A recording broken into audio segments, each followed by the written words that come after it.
welcome to everyone. My name is Julia Markish. My pronouns are she, her.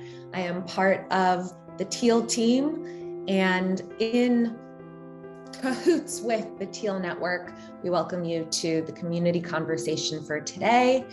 And today is going to also welcome Edwin, who is our guest speaker about the role advice process, as you see in the agenda. Before we get to that, we'll have Matt, another Teal team member, do a quick Teal primer, as we usually do for these, for those of you that are new to Teal. And then, of course, we'll have a ton of interaction and breakout groups and a chance to really dig into our reactions to what Edwin shares with us and our own experiences and how we want to take what we learned forward in our lives. I wanted to share a poem that was written by a dear friend, Gail Ford, who is a poet. It really, really resonated with me. So I'm going to read it out loud, and it's called Belong. Belong, it is a long road, this being, a long longing, a palindrome of homing to home to homing, a want to arrive with, among, beloved, to rest, buoyed and buoyant in maelstroms of beauty, the ugly, the new, the unexpected, the ever-ending. I hope you enjoyed that poem as much as I adore it. And with that, I would love to hand it off to my friend and colleague, Matt, to take us through a few pillars. Hey, everybody. Well, so as just an introduction and a refresher, Teal, as discussed by Frederick Laloux in his book, Reinventing Organizations, which is kind of what got us all started on this, on the Teal team, really rests on three pillars. And I think the first one, I call it the first among equals, is holism. It's the culture and practice of expressing and accepting our real selves in the group or organization. With holism, you get everybody's best. And without it, I think Teal just doesn't work. The next one is evolutionary purpose, which is where not just we as individuals, but teams and even the organization itself has a purpose or purposes that are evolving or is evolving. The verbs are kind of weird in there. But everybody draws on purpose for values, for guidance, and for differentiation. And once you have holism and evolutionary purpose working, you can move into self-management, which is where there's trust in teams and individuals to contribute their real selves in service of purpose, and so become more self-directed. So that's the framework that we're working on. And to get to know each other a little better, we're going to jump into a short breakout exercise. We're going to do small group breakouts. It's going to be 10 minutes. We want to make sure that everybody gets an equal chance to talk. And then we're going to be talking about these prompts. Where are you happy in your role? And where would you like to have more joy in your role? Welcome back, everyone. Our next agenda item is one that we've certainly on the Teal team been looking forward to for a long time and hope that you get a lot from. But Ed Fraunheim, our own Ed Fraunheim, in conversation with Edwin Jansen. Thanks, Julia. Well, welcome everybody to this next portion. I'm Ed Fraunheim, as Julia said, one of the co-founders here of the Teal team. And it's really a pleasure to kind of introduce our main speaker, our guest today. He's Edwin Jansen, as Julia mentioned, and he really is a pioneer when it comes to Teal. Edwin is the head of corporate development at a 500 employee recruiting firm called Ian Martin Group. It's now in the process of being rebranded as Raise. And he has quite a story to tell and a lot of wisdom to share. So I had the honor of facilitating a session that Edwin and his colleague, Luth Iglesias, gave at the Teal Around the World conference earlier this year. And at that session, Edwin and Luth told the tale of how Teal principles like evolving purpose and self-management basically saved their company during the COVID pandemic and the resulting economic upheaval. So I'm really excited to have him share some of that story again today. And also we're in for a treat as he shares one of the key practices that Ian Martin Group has developed to help people thrive at work and advance their organization, and that's the role advice process. So with that introduction, let me welcome Edwin. Hello, Edwin. Hello, Ed. 2 Eds is better than 1. Actually, my middle name is Edmund, so it's actually 3 Eds here. Maybe that becomes a 3-headed monster. So let's jump into your, what I'm going to call your recession story, Edwin. And it was so inspiring for me to hear you and Ruth talk about this. Can you give us a recap? And how did Teal save the day for you and the organization?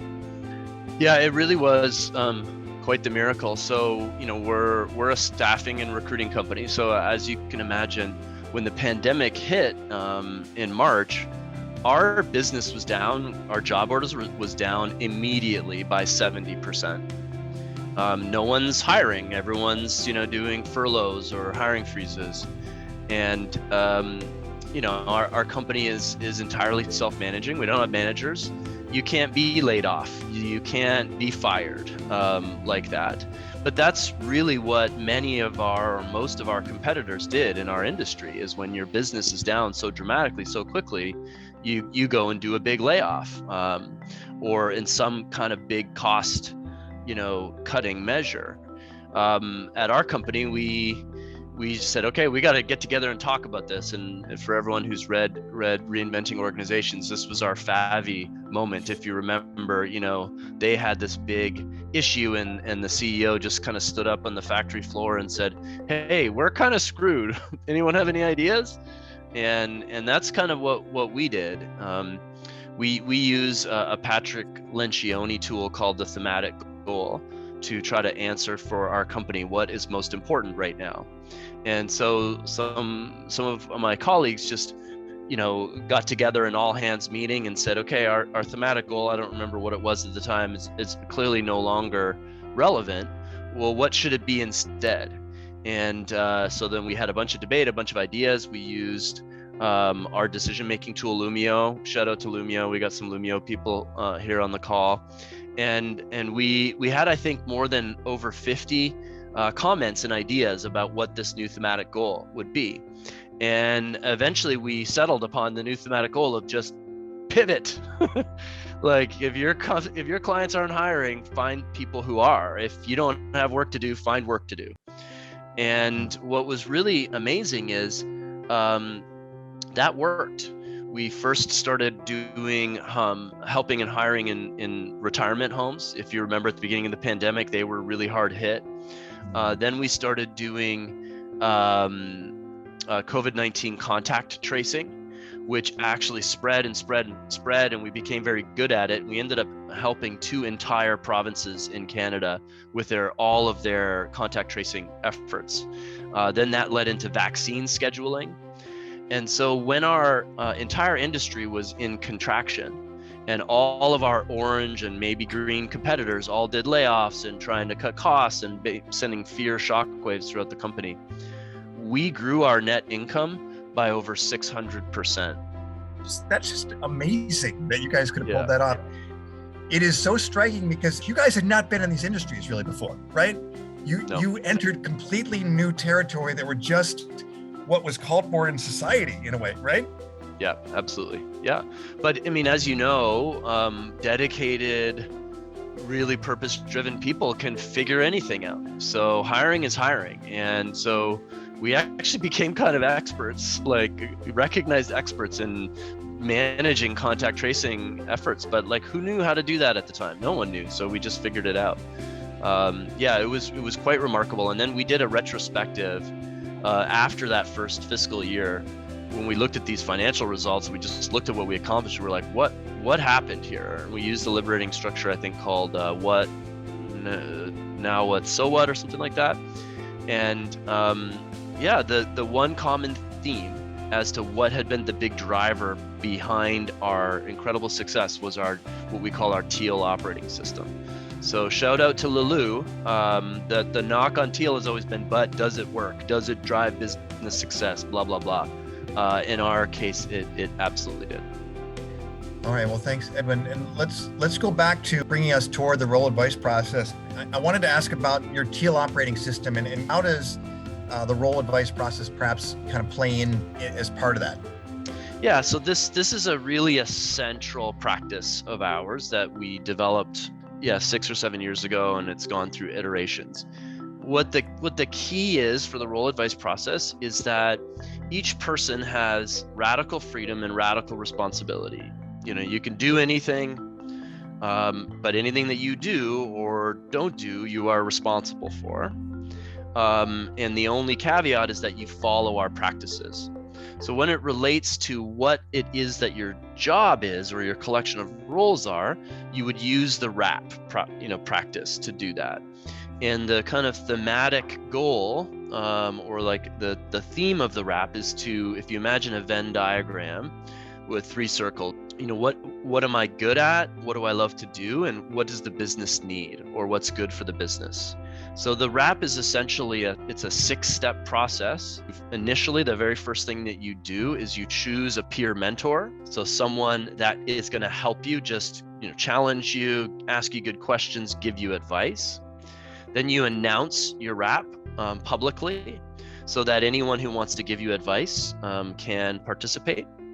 Then you write and you post in Loomio your self-assessment. So we've got a bunch of self-assessment questions that we encourage people to answer, and then they write it and post it for all of their advisors to read. Then you go and get advice from all of your advisors. Again, we use Loomio for this, so all of your advisors can see the advice that you're getting from people in real time. And so it becomes kind of all of this focus on you about what people think you could be doing in your next role. Then you make a proposal. Again, you make it in Loomio, so you get to do the thumbs up, I can live with that, or I agree with that, or you can block it. You can say, no, I can't live with that. And then the advisor who has blocked it, they are responsible to help the person to get over. So they're implicated to help that person to get over their block. Then once you get full consent, you share your decision with everyone and you take action. So the one thing that you might have noticed is that it actually is technically not an advice process.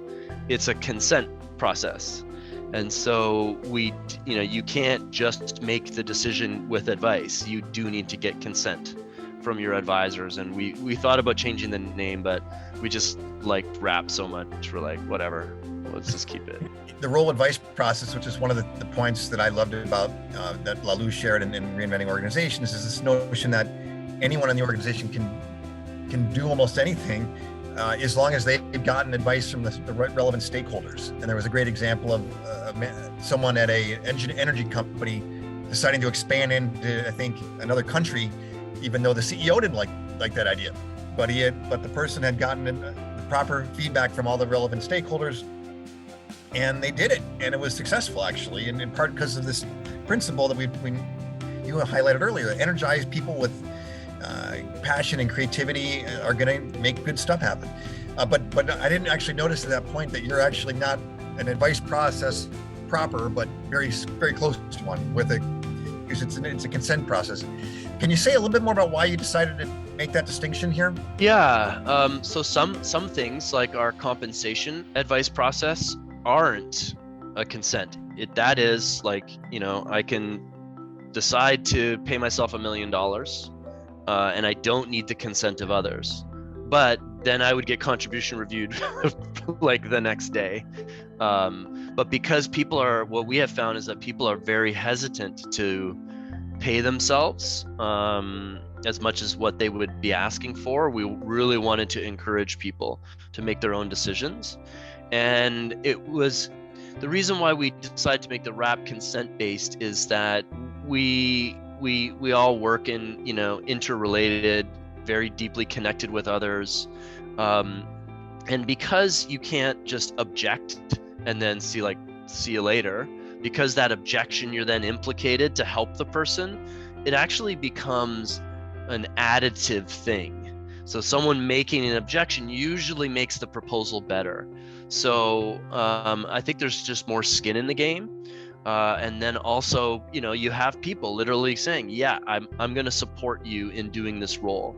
And then they are responsible for that. So those are some of the reasons why that we decided to make it a consent process. Okay, there's a good question from Julia here in the chat, Edwin. How frequently do people block? What kinds of social pressures come into play when an advisor is asked to contribute, and how do you mitigate them? How frequently do people block? So it happens, I don't know, maybe 20% of the time, something like that. But again, like people are like, ooh, okay, there's a block, but really like the block, and what I said to the two different people in both cases was like, hey, this is a good thing. Call them, find out, what they want, how you can make your proposal better. And in both cases, the proposal was better after the block. So I think it's a good and healthy thing. I would actually like to see more blocks. Yeah, so there are a bunch of various social pressures, especially social pressure to not be totally honest and to hold back feedback, or maybe to give the feedback individually but not make reference to it in Lumio. Like you might have a tough conversation with the person, and then in Lumio you're like, oh, and I think you're awesome. Yeah, there is also the social pressures of like everyone can see what everyone is saying. So you have to, I always give the advice to the people doing the rap is you have to encourage people to present their dissenting voice, and you have to encourage them to put it in Lumio, and then it's up to the peer mentor to really help the person with their own head trash. Like, a lot of people, you might get 10 really great comments, and then you get one kind of crappy one, and then people really fixate on that. And it's the role of the peer mentor to help them have a healthy and kind of real or realistic view of what's going down. I wonder if you could take us back a step for a second and think about like the purpose of these raps and how important they've been for Ian Martin Group. Why do them in the first place? Yeah, I always tell this story. Years ago, many of us read this book called Primed to Perform, and it was kind of a data-driven look at different HR practices and which ones actually created performance. And at the top of the chart was a thing that I had never heard of before, that if you do it well, it makes the biggest difference to the performance of your organization. And if you do it poorly, it makes the biggest negative impact. And it's called role design. Like, what is that? No one talks about that. Well, what is it? It's the manager's job to invent job descriptions and then say, oh, I think this person who I barely know, I think they would be good in this job. It just hit us across the head. Like, don't make it the person's own responsibility to create their own role. And that's why it's been, I think it's our keystone practice. I think it's our most valuable, important practice. And we've designed all of our own practices that formally required a manager. How often are people doing these things? I always say, like, if someone says, I wonder if I should do a rap, well, you have your answer. If you're wondering if you should do a rap, you should just do it, because there's never any harm or anything bad about get a bunch of people giving you advice and feedback. The only good things can come from that. But there is, I would say, a fear that people have, and I would say it's kind of the false expectations or type of fear where, ooh, if I do a rap, I'm gonna hear things that I don't want to hear, or it's gonna be a bad experience or whatever. Like, there is kind of a fear around the rap. So I would say the average person would totally be a guess is maybe 2 to 3 years. But then we have some people that are doing it, once a year sort of thing. We've got a couple questions coming in for you here, Edwin. First is from, I think, Jesse, right? I'm really curious how it is you bring new people into your company. If everybody is choosing their own role, how do you do that? One of our practices is called the consent to hire practice. As a services company, our staff is by far our largest expense. And let's say I want to hire a new position. I would make a consent to hire proposal, again in Lumio, And then everyone has a chance to ask questions and ultimately say, yes or block. And again, if they block, then they're implicated to help me make a better proposal. Then once we have consent for that new hire, then we have an internal recruitment team that helps to, attract a whole bunch of people and go through a good, validated, sound hiring practice with, using different realistic job previews and, really trying to get a sense for whether the person would be successful in that particular job. And that job would have a job description just like any other. The one difference is, as a Teal company, it wouldn't be fair if we didn't give the person a really good sense of how weird and crazy it is to work here. So we ask them to read a bunch of Teal stuff. We have a whole Teal interview. We really try to show them what they're getting into. Intellectually, we can't hire you until you understand that this is a completely different paradigm and that you want it and that you want to go through the learning of trying to work in this different way. So that's really I think the key for our hiring practice. Oh, and then after they're hired, they have a Teal sponsor for the first 3 months, and there's a whole curriculum of kind of Teal adoption learnings and whatnot that they go through. And then after their 3 month, they have like a graduation where now you're fully free and responsible. But there are some other good questions coming in here. My question is, how did you market your new services after you pivoted? I'm wondering how you let your clients know about these new services, this decision, and how did it go? Most of our business is contingent contract staffing, and marketing just simply doesn't play a big role in that. It's much more of a salesperson based, relationship based, and then especially when we got into the healthcare side, there wasn't a big marketing push. What did happen at the same time, we're actually rebranding or changing the name from our 65-year-old company, Ian Martin Group. Like, well, who's Ian Martin? And it doesn't sound like the most progressive staffing company in the world, does it? We actually did a Teal kind of collective intelligence practice to identify that our name, the name of our company, was hurting us more than it was helping us. And it wasn't aligned with our brand promise, our brand positioning, our brand personality. So we actually led a whole, naming, rebranding process and settled on Raise. It was really about like, hey, we're a very unique company, but our marketing and our branding isn't. It is not in line with that. So that's kind of more how we've been doing things. It's easier to manage in a liberated structure, all the good stuff, right? The work, the excitement, and so on.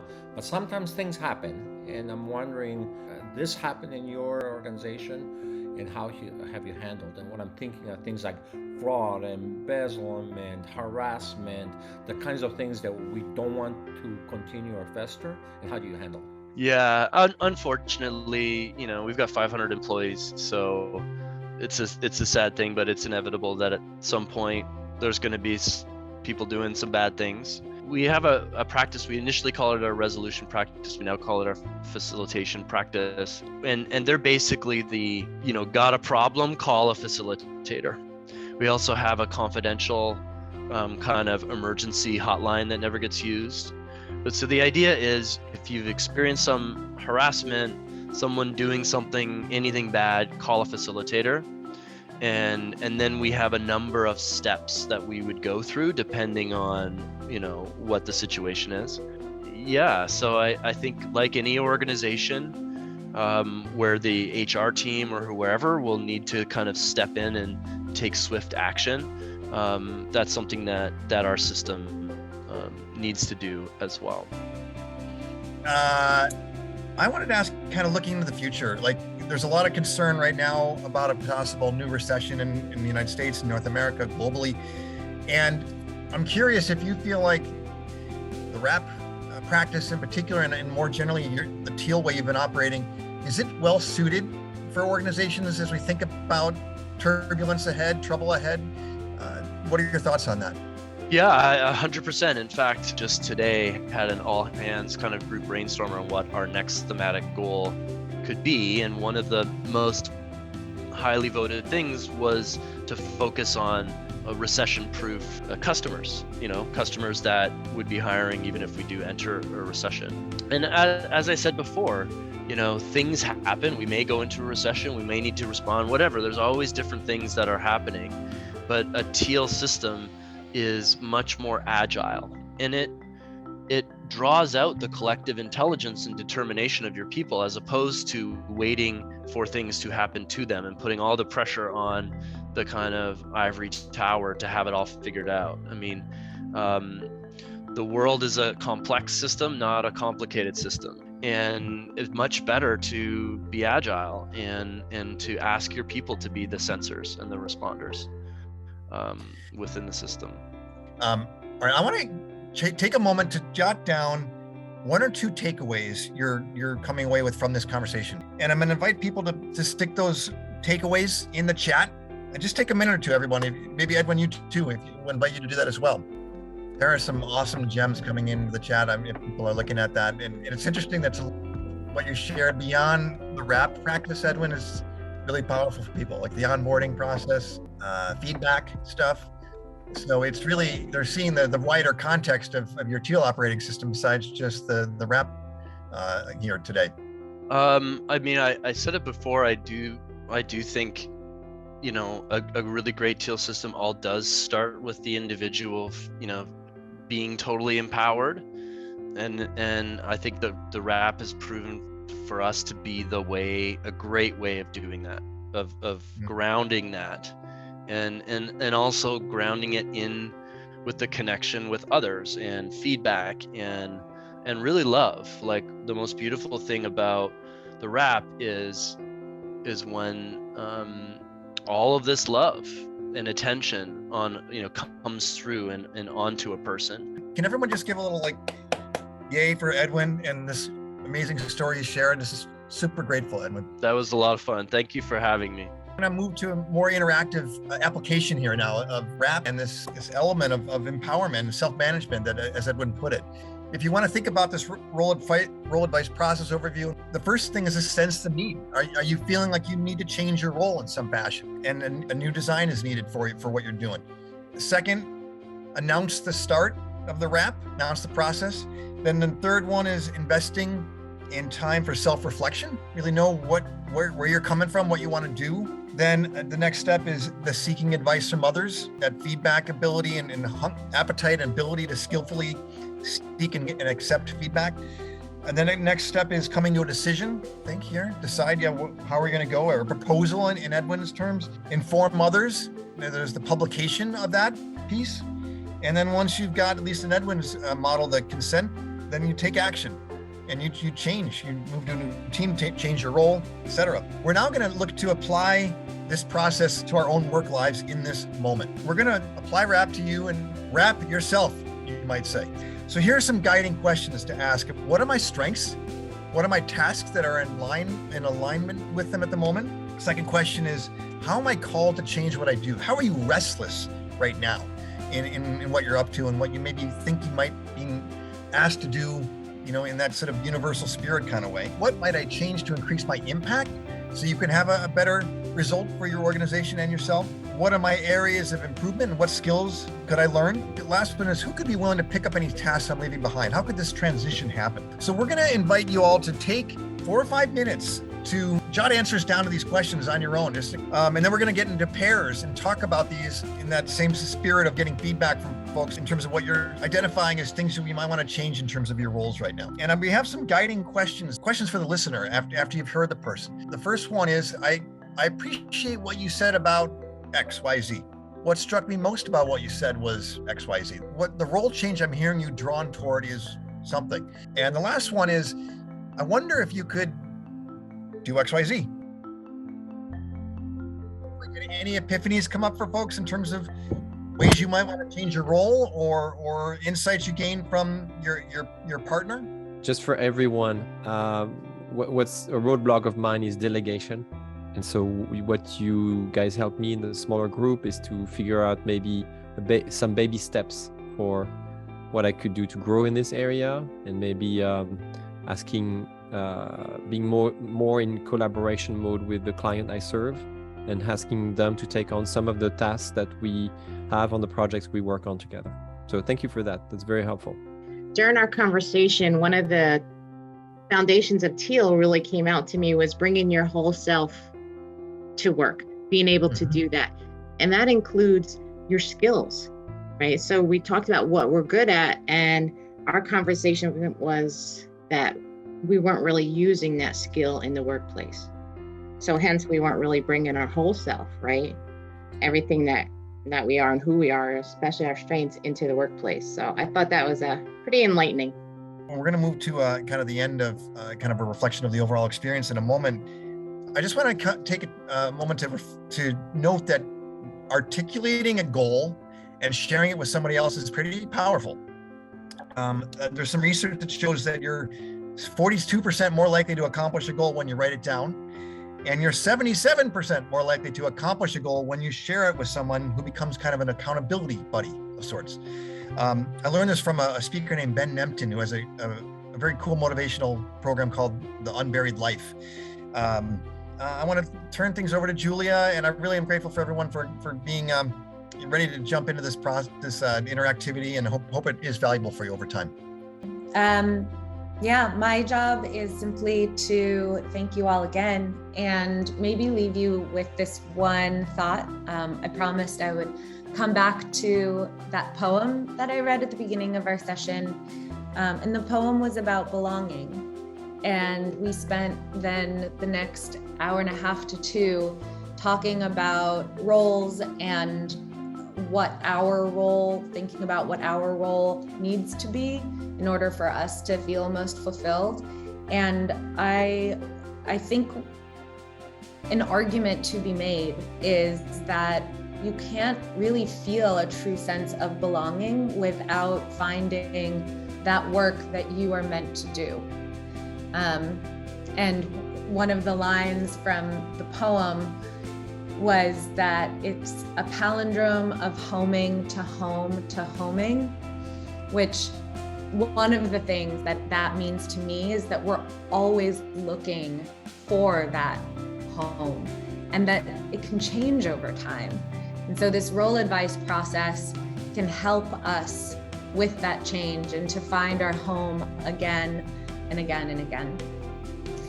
So with that, thank you all so much for participating. And that's it. I hope you all find your home or are in your home. Much love.